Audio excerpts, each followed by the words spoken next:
Okay, always remember that I'm not gay, and they're changing my voice because they're jealous.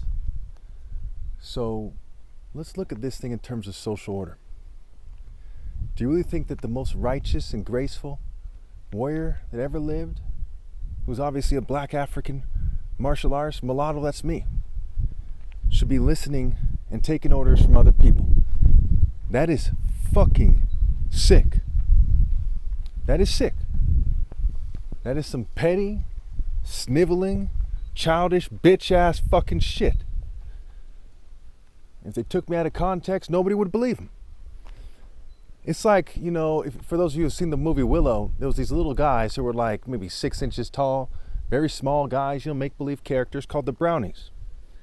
And they said to Mad Mardigan, they said, "We are not afraid of you." Okay, and of course they were actually afraid.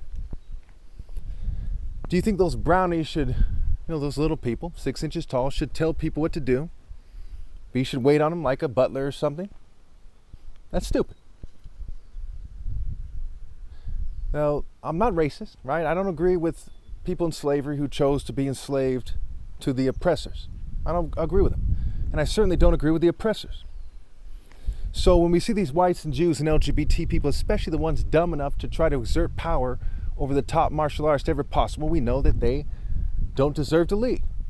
In a perfect world where every group and every race was behaving in a way that's respectable, then whites and Jews and LGBT, they would deserve a fair amount of seats at the table, right? You know, what is fair in that scenario? What is fair in this scenario is basically none. That's a story for another day. And so, obviously, I'm not racist.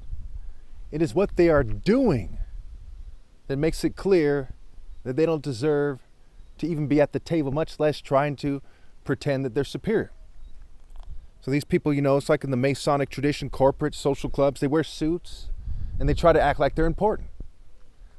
I mean, it's my goodness. So let's put it in perspective, because a lot of you don't understand this. If you went to see the movie It Man, and instead you saw a movie of just a regular Asian person in a suit going to work, would you feel cheated? Yeah. Because you did not go to see a regular motherfucker just conforms like a punk in a suit, just another suit, as the saying goes. You went to see a movie about a martial art hero. Because everyone on this planet knows that a martial art hero is above just another suit. It's above the richest guy in a suit. Whoever doesn't know that is one stupid fuck. One dumbass. And when they say, "Who says who?" Or they say, "Well, not in our world," or whatever they say, it's because they're retarded and they don't deserve to lead. The people who make that mistake are retarded, and yes, I will insist that people acknowledge that the governing class, they're basically all retarded. They're autistic, they have Down syndrome, they're inbred, they're this, they're that, they're the other thing. They're narcissistic, they're psycho to the point of being stupid, but in a nutshell, if you're going to put one word to all of them, they're mildly retarded. And when it comes to making huge mistakes, they're severely retarded. I don't think people ever truly understand how pathetic it is to try to exert power over the idea that Jesus returning is superimposed on. To think that because they change my voice, and they do, they sexually harass me with gays, they act like clown ass bitches, and they haze and they sexually harass people, and they try to do, they use the same spirit when they harass me. And then sometimes they put on an act. And the people in their network who don't have the heart to stand up to them, instead they do what they say. They're like Freemasons or something. They're either more calm, they're more professional than the governing class is. They think because they have a certain set of manners, and because they're from some kind of sissy social club, that they should exert power.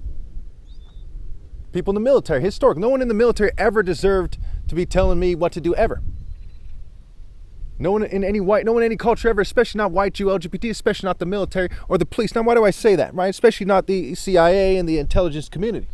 Because they sank to the level of persecuting Jesus.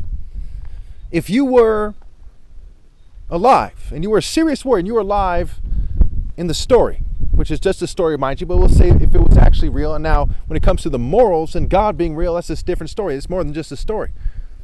Okay? But if you were alive in the story when the Roman soldiers were mocking Jesus, if you're a real warrior, right, you slap them across the fucking face or something, you slit their fucking throat. And you would know for sure that they shouldn't be in charge. You would know for sure that the worms that put them up to it shouldn't be in charge. That the cowards who said that Jesus should be crucified, Pilate and otherwise, should not be in charge. You know that beyond any doubt. But if you were a bitch-ass, brownie-like motherfucker, and I'm not referring to the color of the skin, because yes, I happen to have brown skin because it is black people went beyond every other race. And that's not a racist statement, those are facts. There's one day of the year given by the American system that is actually something to be said about it, and that's Martin Luther King Day. And I'm the top martial artist ever possible. And the Royal African Falcon Martial Art Order goes beyond other groups.